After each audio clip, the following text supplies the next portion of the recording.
On average, how much do you think a woman spends on tampons in a lifetime? $483.19. Well, that's oddly specific, but according to Duquesne's University School of Nursing, the amount women spend on tampons is approximately $1,773.33. This number might not seem that impressive until you put it into perspective. With $1,773, you can almost buy two of the newest iPhone, the iPhone 13 Pro, which run for about $998 each. Menstrual products should have their prices reduced because of how important they are, the weight of the tampon tax, and the production of free products in other countries. The first reason the price of menstrual products should be reduced is because they have a necessary impact for women and they should be accessible. The lack of accessibility for women to have tampons can cause an abundance of stress, especially in younger school-aged girls. The School-Based Health Alliance completed a survey that reported 1 in every 5 girls have either left school early or missed school entirely due to the lack of access for period products. In a place where there's already so much stress with assignments and just the stress of school in general, we should not have added stress on these girls because they can't access something that's important. The high price of sanitary products also causes struggles for women who are struggling financially or are homeless, especially when they have to choose between a meal or their own personal hygiene. That is a decision that no one should have to make. And by having these limited menstruation products, it can cause significant health issues because it forces them to wear these tampons or pads longer, which raises the increased risk of infection. According to MayoClinic.org, tampons should be changed frequently, at least every 4 to 8 hours. Without changing a tampon or menstrual cup frequently, it raises the chance of toxic shock syndrome, which is a bacterial infection that is life-threatening. Another reason these products should be less expensive is because the weight of the tampon tax. According to Investopedia.com, tampon tax is a term used for the tax imposed on menstrual hygiene products by a government. These products are not subject to a unique or special tax, but are classified as luxury items. Natasha Bach has reported that women end up spending an estimated $150 million a year on the sales tax for these items. There is not a tax on these items in Pennsylvania anymore, but 30 states in the US still have a tax.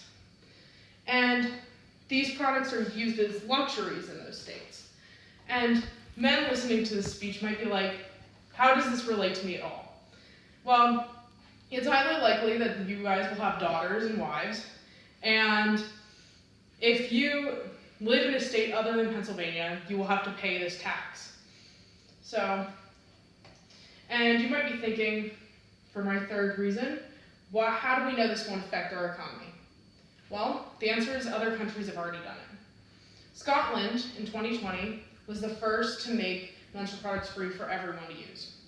According to BBC, the Period Products Free Provisions Bill was introduced by Monica Lennon, who has been campaigning to end period poverty since 2016.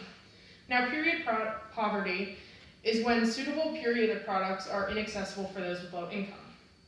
And according to a survey with 2,050 responses performed by Young Scott, 25.5% of those who responded had difficulty accessing period products. And by lowering the price of them or making them free like Scotland, we would have the ability to access these products for everyone. On the contrary, there is a country that had difficulty with this, Uganda. Now the issue in Uganda is because of the lack of running water and sanitary bathrooms. And without the proper bathrooms in schools, younger girls struggle with getting access of disposal for the products. According to NPR.org, in schools with latrines, it can be embarrassing for the girls to throw their pads into the pit, and other people might see them and tease them for it. While this is an issue in countries like Uganda that are not as developed, we don't have to worry about that here personally, as the US is very developed and has pretty much everywhere has clean bathrooms for us to use, so we can easily have free menstrual products with places to dispose of them. In conclusion, sanitary products are extremely important for women. They are necessary to maintain hygiene. Despite how important these products are, we still have to spend a significant amount of money on them per year. The prices of menstrual products should be lowered because it is necessary for women to use them. The period tax is very high, and it has already been utilized in other places where products have been free. So, please, if this speech has enlightened you to the many issues involving period products, go and research, find petitions, and help lower the price of these essential products. Thank you.